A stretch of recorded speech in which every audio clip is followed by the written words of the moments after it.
I hope that our study of Luke's gospel is helping you to see how to better apply the things that Jesus teaches us, to see how he lived, how he treated others, how he felt about others, the way he approached the truth, and the way he approached people who needed help. And in so doing, hopefully we will all learn how to better live our lives as Jesus would have us to do, seeing as how he's the perfect example. I hope that's what this class is doing for you. It seems to help me to do that. And there it is. Thinking back. That's backwards.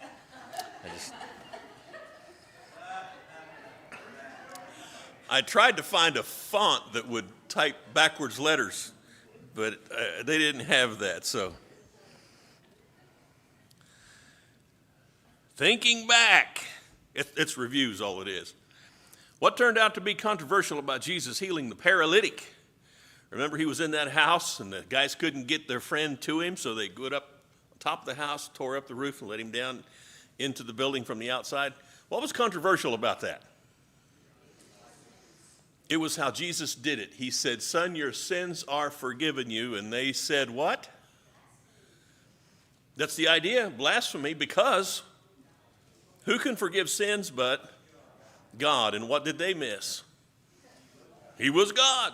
He was God. So I believe he was trying to make a point. How did Jesus refer to himself in that context, in the process of this healing? Do you remember? Son of man, son of man. What does that go back to? He didn't make reference to this, but Daniel chapter 7. Daniel has a vision.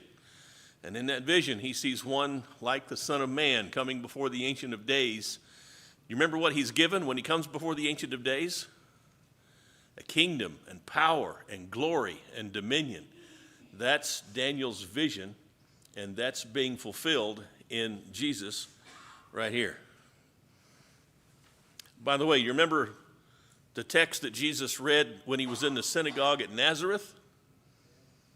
Isaiah chapter 61, and he told them then, this scripture is fulfilled in your eyes. And then they started talking about that. That didn't get them upset. What got them upset, do you remember what he said that got them upset?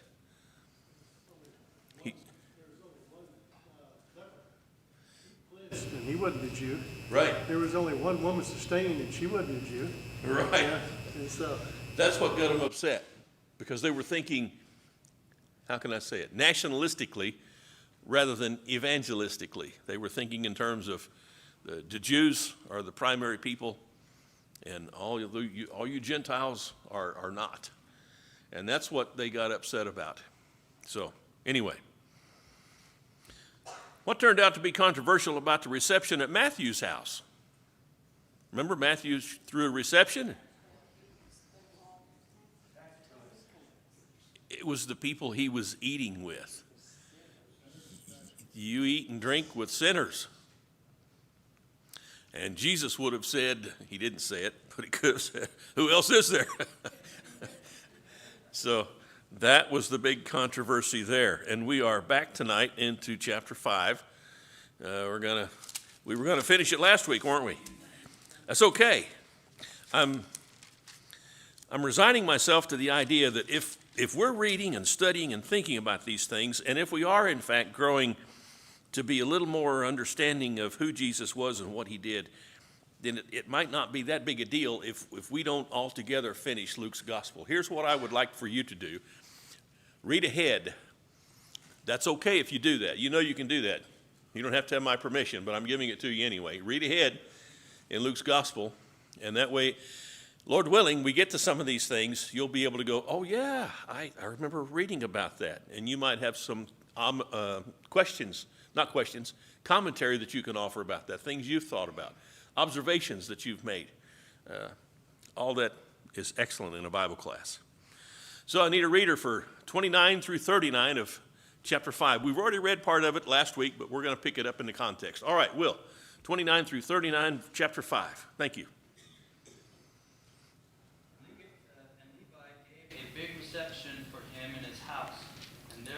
great crowd of tax gatherers and other people who were reclining at the table with them. And the Pharisees and their scribes began grumbling at his disciples, saying, "Why do you eat and drink with the tax gatherers and sinners?" And Jesus answered and said to them, "It is not those who are well who need a physician, but those who are sick.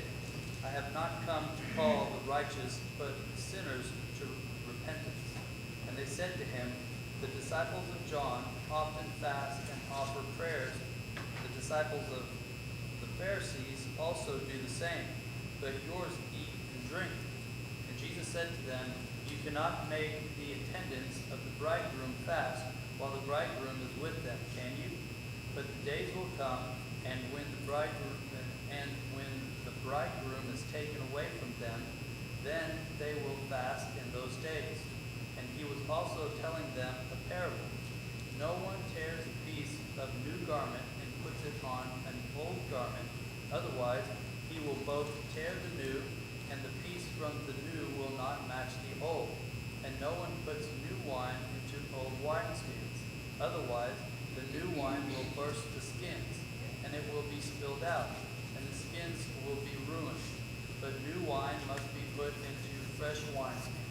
And no one, after drinking old wine, wishes for new, for he says, 'The old is good enough.'"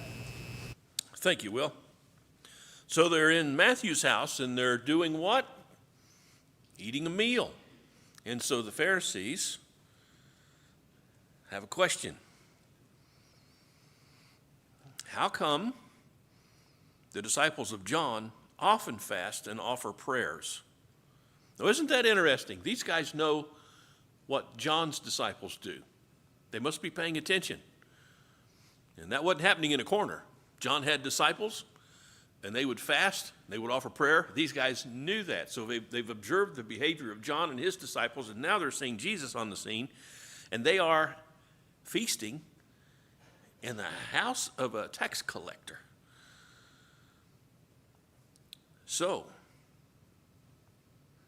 his answer is, you can't make the attendants of the bridegroom fast while the bridegroom is with them, can you? How's he referring to himself?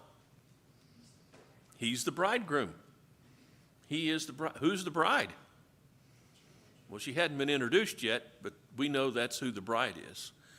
So Jesus is seeing himself and speaking of himself as the bridegroom. He's got a wedding coming. And while he's with his disciples, his servants, they're not going to fast. This is the time to celebrate. We've got the bridegroom here. Later on, they'll fast. Later on. Let's see what he says about that. Verse 35, "But the days will come, and when the bridegroom is taken away from them, then they will fast in those days." What's that all about?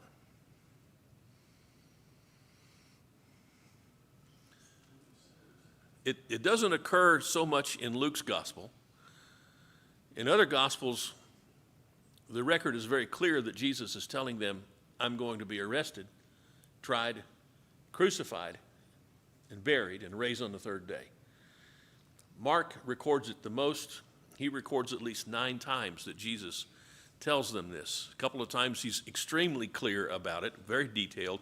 Other times he just makes reference to it, but they are clear references to this. And those are only the times that are recorded. So we don't know how many other times he might have told them this as they were moving through the countryside preaching the gospel. This was the theme. And Jesus is bringing it up here. You can't make the attendants of the bridegroom fast while the bridegroom's with them. But the time is coming when the bridegroom will be taken away. And then he tells this parable. "No one tears a piece of cloth from a new garment, puts it on an old garment. Otherwise, he'll both tear the new, and the piece from the new will not match the old." What's that all about? What happens to a new piece of material back in the olden days? The old garment has already shrunken up. It's changed all it's going to change. Kids today don't know how good they've got it. Used to be when you bought a pair of blue jeans, What'd you have to do? You had to break them in. You had to wear them for a couple of weeks, roll around in the dirt and the mud and the grease and the grime and grit. And break. By the time you had them breaking in, you had the knees wore out, and then you had to get patches, and then you had to break in your patches. I'm an old guy. I know this stuff. You bought a pair of shoes. What'd you have to do? You had to break them in. But we didn't have it as bad as they had it back in the day, because I read, Civil War soldiers had to be equipped with boots. But it took a long time to make a boot for a left and a boot for a right, so the shoemaker just had one shoe lath for a boot. And you got the boots and you put them on your feet, and you got in the water, and you stood in the water until they were soaked, and then you wore them until they shaped themselves according to your foot. Can you imagine being a guy that walked in the Civil War? Yeah, we got it good today. But Jesus is talking about this is the nature of material. You can't put new cloth on an old garment to patch it, because as soon as you wash it, that new material will shrink up and tear the garment. And what about the wine? You got new wine, you got to put it in new wineskins. Now, we can talk about all the physics about how the change is made, but what's the whole point of these two pictures that he's given, these word pictures? What's the point?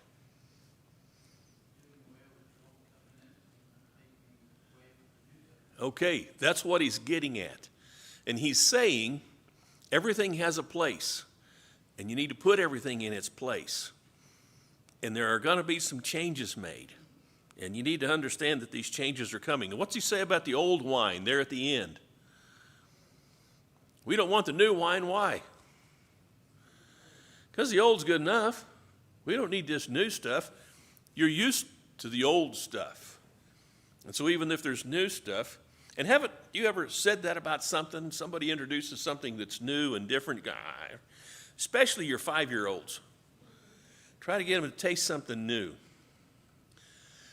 Every 5-year-old, whatever their favorite food is, it used to be something they hated. And they knew they hated it because they saw it. And that's how you know you hate something when you're a 5-year-old. You just take a look at it, you know. I remember Christy, it's got white sauce in it, onions. It's got red sauce in it, tomatoes. And so, you remember those, it's cute now. You used to go, these kids won't eat anything.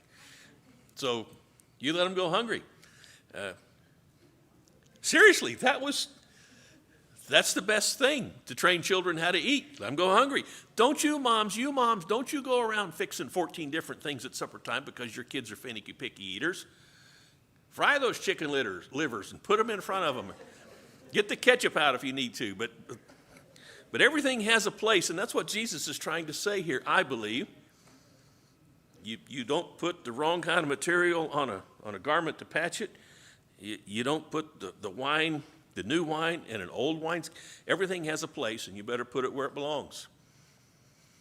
When Paul wrote to Timothy, he talked about a Bible student who does what with the word?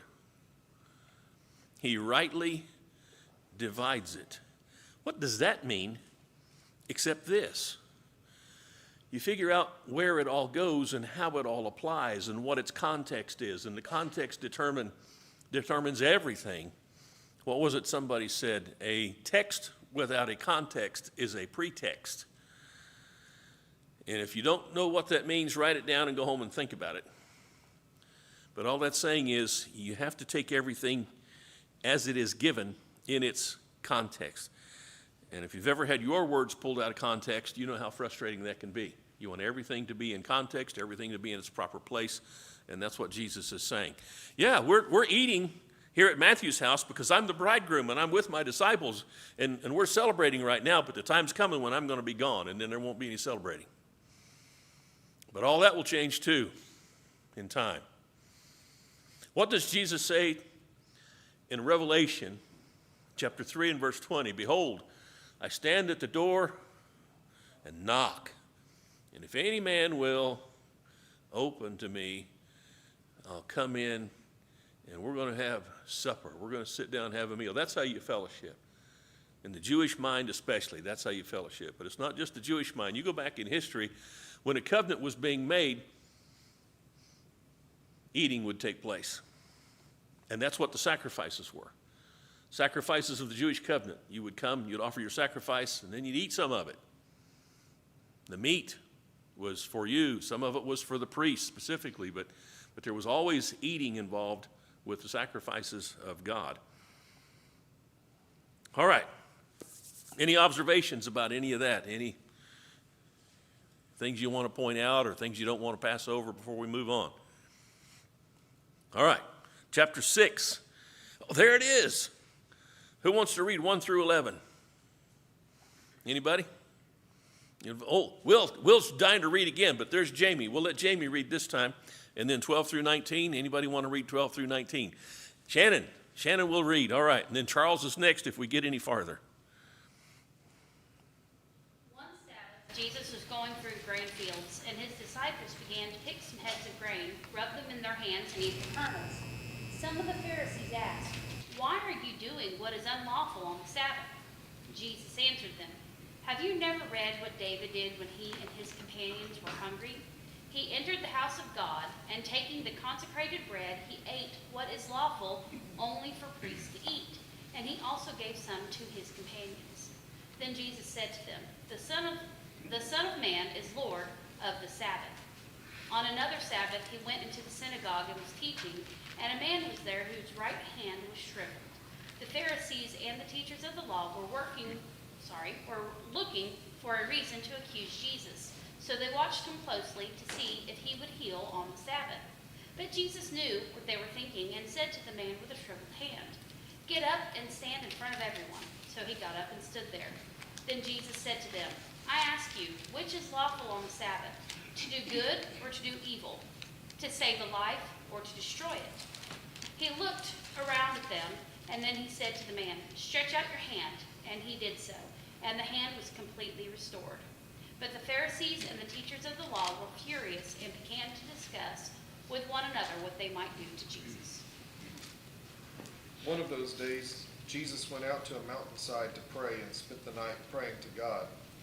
When morning came, he called his disciples to him and chose 12 of them, whom he also designated apostles: Simon, who he named Peter, his brother Andrew, James, John, Philip, Bartholomew, Matthew, Thomas, James, son of Alphaeus, Simon, who was called the Zealot, Judas, son of James, and Judas Iscariot, who became a traitor.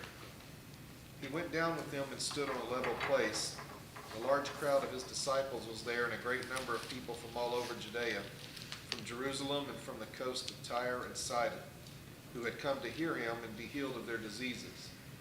Those troubled by evil spirits were cured, and the people all tried to touch him, because power was coming from him and healing them all. Wow. Thank you. They're eating again. This time they're walking through a grain field. And if you're familiar with wheat well enough, you know that you can just pluck the heads when it's ripe and roll it in your hands. And the kernel of wheat that's inside that husk will be loosened from that husk by the rolling of your hands. You can blow away the chaff because it's really lightweight and just pop those kernels in your mouth. And that's what they were doing. I'm sure they were just filling themselves full. That's a hard way to eat, but that's what they were doing. What day was it? Sabbath day. It's always on the Sabbath day. What was her question? Why do you do what's not lawful on the Sabbath? Now, really, was that not lawful to do that on the Sabbath? What was the Sabbath rule? You don't work. All right.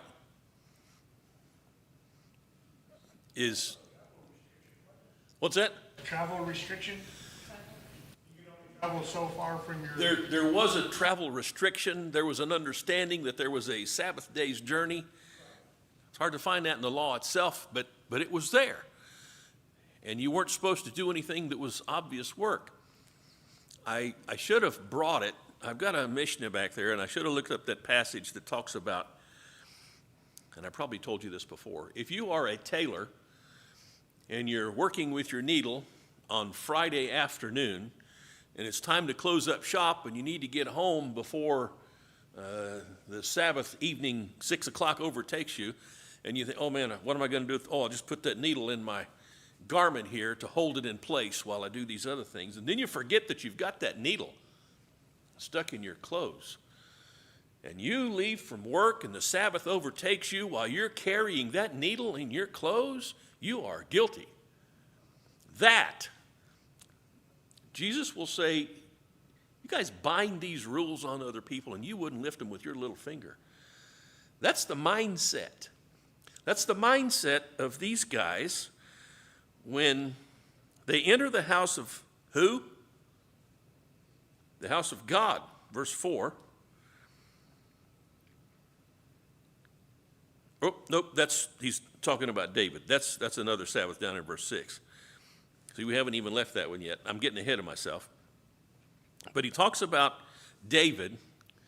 By the way, this is how you rightly divide Scripture.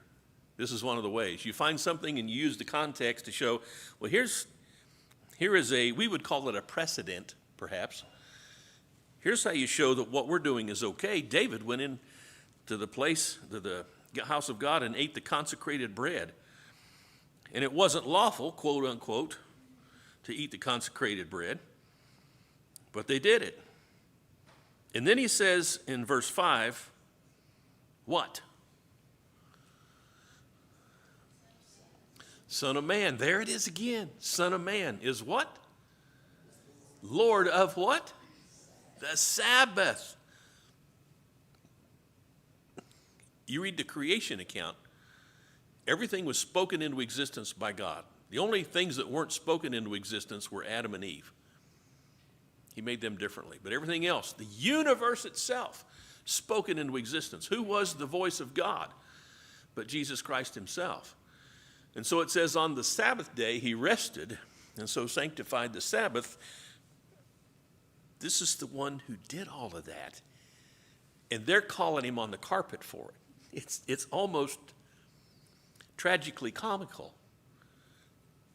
They don't know who he is. They don't accept who he is.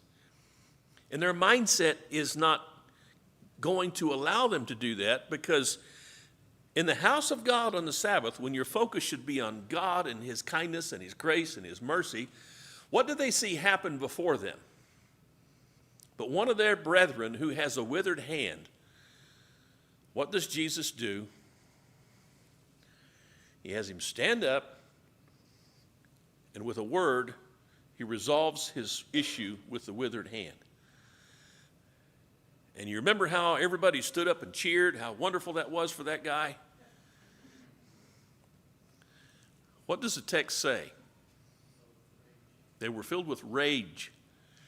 Filled with rage. You see someone you should be caring about, resolved of an issue that's been plaguing them for who knows how long, and instead of glorifying God and thanking God, you're filled with rage.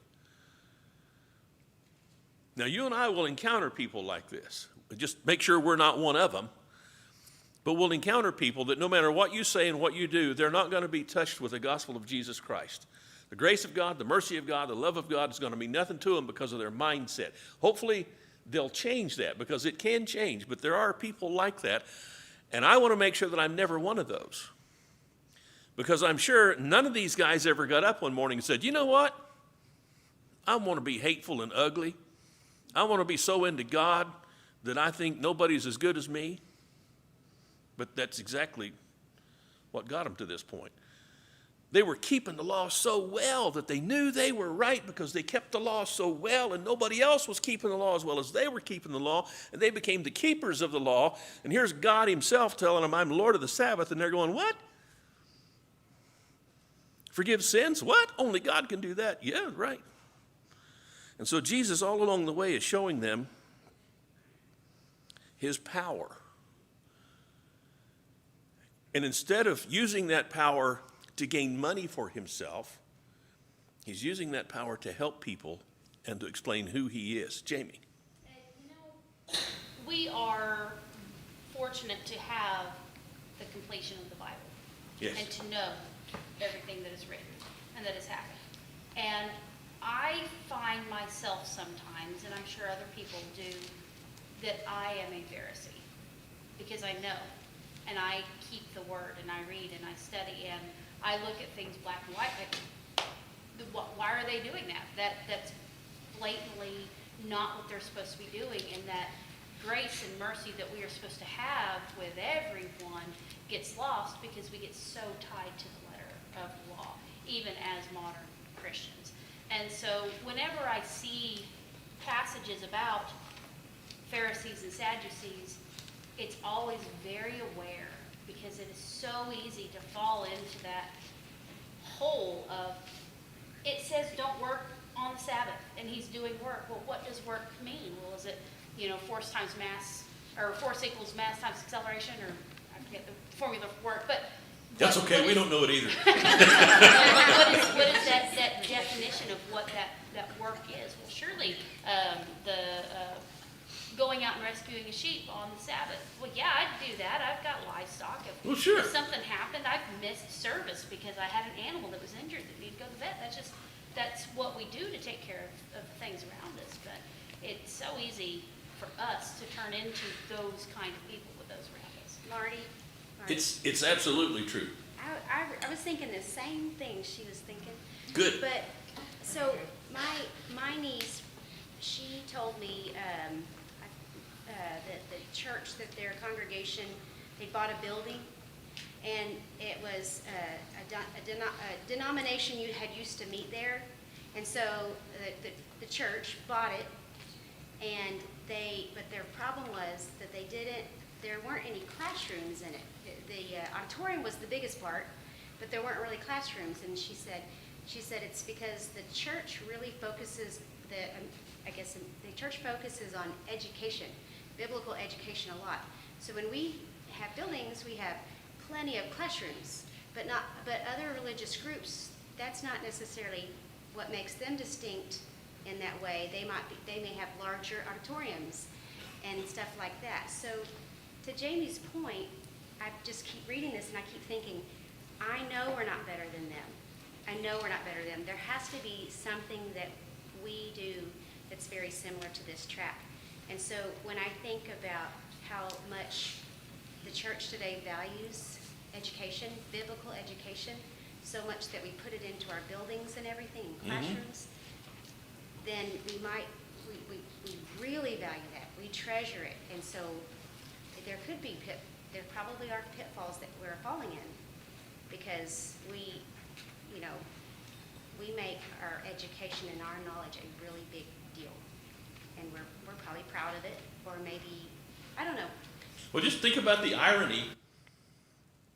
Well, the three categories of sin: lust of the eyes, lust of the flesh, and what's the third one? Boastful pride of life. Can we be boastful about our godliness? Can we be proud of our godliness? That's where these guys were. They were so into God. Actually, what were they into? They were into the law, and they got into the law so far that they forgot about the one who gave them the law, and they wanted to do the law so right. Because think back to their history. Why did they go off into captivity? They neglected the law. God sent Amos. He said, God's going to send a famine in the land. Not a famine of food, but a famine of the word. Because you don't care about what the word says. And that's what happened. And so they came back and, all right, we're going to fix this. We're going to be so into the word, we're never going to leave off what God said. We're going to take everything God said, and we're going to make so many rules based on those things that it's going to make it so we can do it all perfectly. That's the idea they had. And that's why they made all those rules. For example, we might say, can you use glass communion cups like they did in the old days when the church was faithful? Or can you be liberal and use plastic communion cups like we do today? Now, I see the grins on your faces. You see where I'm going with this. That's the kind of thing you can get into. Do we meet at the scriptural time for Bible class at 9:30? Or are we going to be liberal and go to 9 o'clock? Or there's so many things like that today we could look at and go, well, we're better. We're a little better than them because we do it this way. And it's like the Bible class. Yeah, we teach our people the Bible, so we're better than those denominations that don't. Well, duh, is teaching people the Bible better? Yes, amen. Nobody's going to be in disagreement with that. But to see that as a matter of arrogant pride, Jamie. So I completely agree with what Carrie is saying. I've often thought, and this is going to get me stoned, sometimes we spend too much time in the theology instead of applying that theology. We have people all over the world who are excellent, scriptural, knowledgeable people who go out and educate and we learn from and everything you could ever want and every kind of interpretation. Yet we've got homeless guys at I-40 and Choctaw Road begging for food. And it's like we learn so much that we miss the point in our own application. And that, yes, it's great to know every little Roman thing that happened and all the stuff that went up to it, but if we miss the point of taking care of our brothers and taking care of those who are less fortunate, and we have clothes and they need clothes and we have food and they need food, it's all for naught. Right. It's like we're tithing mint and dill and cumin, Yeah. and we forget mercy, faithfulness, justice, the weightier things of the law. Maybe I'll do my bucket sermon again. That'll fix everything. You remember my bucket sermon? Pick up the buckets along the highway. You can do that if you just keep your eye open. You start watching for the buckets. They're all over the interstate. And what do all those buckets have in common? What they have in common is they're empty. If they weren't empty, they wouldn't be flying off those trucks and land all over the highway. Except for the one that I know somebody threw away because it had a lid on it and a dead possum inside. That was the exception to the rule. By that, I did find out on a city street, not on the interstate. But the ones on the interstate fly off the trucks because they're empty. And Jesus is talking about the weightier things of the law. If we will practice the weightier things, not just know the weightier things, it's one thing, it's a great thing to know, oh yeah, Jesus talked about those three things, the weightier things. And I know I know the names of the apostles. I can name the books of the Bible frontwards and backwards. But do you love people? Do you care about people? Do you reach out your hand to help people who feel like they're left out, who are left out? Are we doing anything for folks who are hurting? That's the real question about the test of our Christianity and who we are as God. Luke wrote about the things that Jesus Christ taught and did. That's how he described it. We should be teaching, but we should also be doing all the time, and not one without the other. And don't teach so much or don't do so much that you get proud of yourself. Look at me. Look at all I'm doing for the Lord. Later on, Luke's going to talk about these two guys that go to the temple to pray. I think we talked about them briefly last week. And the Pharisee looked up to heaven and said, God, you're lucky to have me. Look at all the stuff I do. And what did the publican do? Hit himself in the chest, wouldn't even look up, said, be merciful to me, a sinner. Oh, Johnny, yeah, you had your hand up a while ago. Well, I've always thought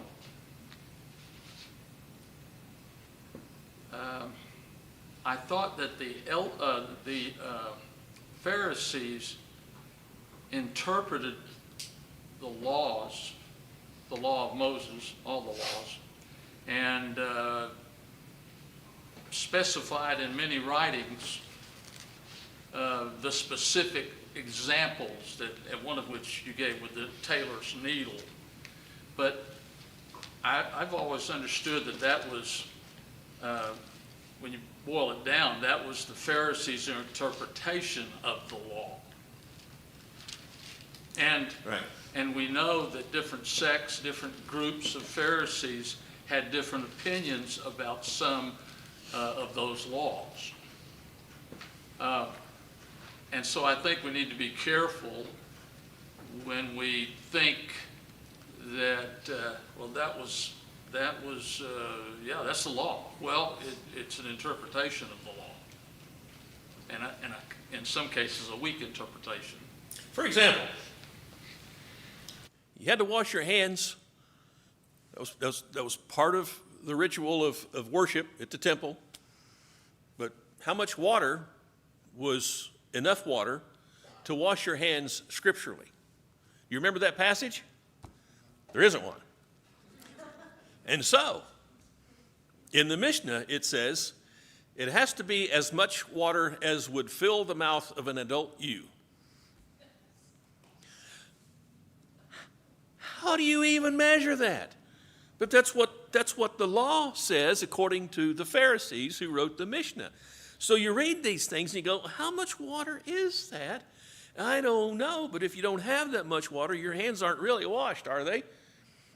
This is the kind of stuff, the minutia, that they got into and became proud about and arrogant about and became to be people with standing in Judaism because of this kind of junk, when it was never God's intention that that be the focus. What's always been God's focus?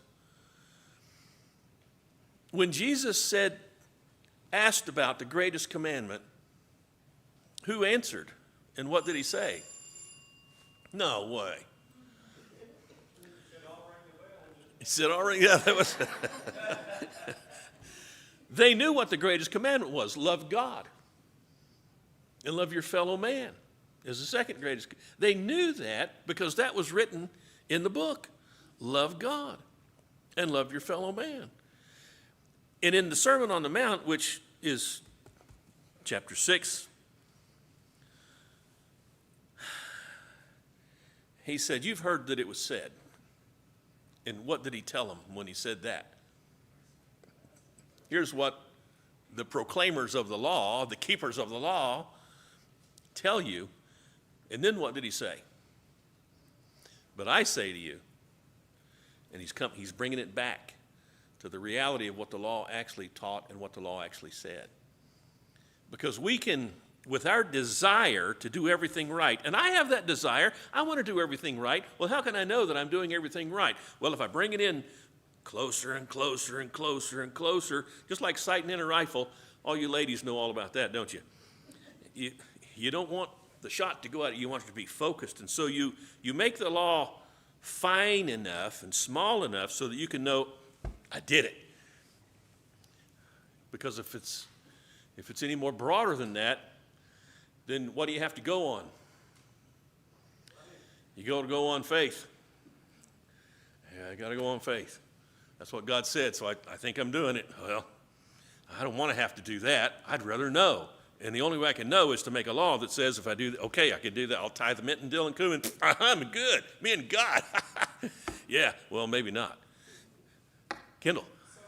Interesting, in Mark, it talks about this story. It says that he was angered and he was grieved at their hardness, right? So Right. It's a matters of the heart at the end of the day. But I thought of is, why didn't Jesus wait?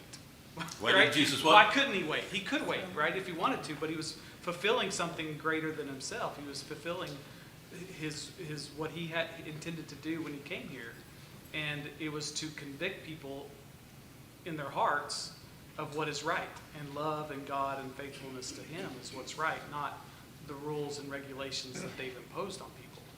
I remember one of my friends told me at preaching school that he went to preaching school, and he went there, and there were several people arguing about certain things, right? Predestination, whatever the case may be, instrumental music, and there would all be all these arguments. And he said he called his dad one time, and he said, "Dad, what do I do? How do I get involved in this?" He said, "Don't get involved. All what you need to do is pray and focusing on the Word, doing the Lord's will, and getting closer to God. Because at the end of those 2 years, those people are still going to be arguing about those topics, and you're going to be closer to God." So, it's just the reality is we can get caught up in what's right and wrong all the time, but we're not drawing nearer to God doing it. And that should be the whole point. That's the whole point of Bible study. It's not simply to learn. You want to learn, but you want your learning to draw you closer to the Lord. Don? give an example of what he's trying to say, if it's not clear enough, but because it does say some things in Exodus and in different places on what the law says. Let me just give you one example. In Exodus 35:3, you shall not kindle a fire of any of your dwellings on the Sabbath day. You're not supposed to light a fire in your house. You know, you got an infant son, an infant baby, and you need to feed him. You can't light a fire to cook the food for the baby on the Sabbath. You had to prepare it the day before. What if it's cold that night? Do you keep your baby cold? Do you keep yourself cold? Do you light a fire? You know, the point is it says not to light a fire. Perhaps, yeah, they needed to prepare for things like that, but maybe there was something Jesus was trying to say. Something is weightier. You got to take it in context, not in context, but in the sense of what is more important. I mean, you got to kind of read it, but you can just put it as a law, and we can take the New Testament, Christ's law, and make it a law rather than what he meant. But what is more important? Can you not light a lamp if you drop something on the floor and it goes dark and you needed to find that? Well, what if you needed to do all kinds of things for your Right. family and you needed to light a light to see that night? What if you got a sheep that falls? And be stoned or what? Yeah. You know, it's like, Well, those are the examples that he offered in other places talking about this. You got to lead your sheep to water. You got to, one of your animals falls in a ditch. What are you going to do? Well, you're going to get the animal out of the ditch. Well, okay, that sounds like work to me. Yeah. and I know they did it all wrong. I know they wanted power and all of that. I get all of that. Perhaps when enforcing the law, because that's what their job was, they should have had, maybe if they had just been by nature, realizing, maybe we shouldn't stone these people because we're having trouble obeying it perfectly too, and they should have had more compassion. They didn't. They Right. actually thought they were doing it. And I think about the thief on the cross, because we always bring him up, but Jesus said on the cross, this day you're going to be with me in paradise. He didn't say, now, as soon as you get down, you got to go to the priest and offer your sacrifice for the sins. None of that, because who is Jesus? He's God. He's the one who forgives sins. It's up to him. And our time is gone. Second bell is rung. I'm going to be stoned if I don't let you guys go. So bless your hearts. Appreciate it. It's been good study, I hope.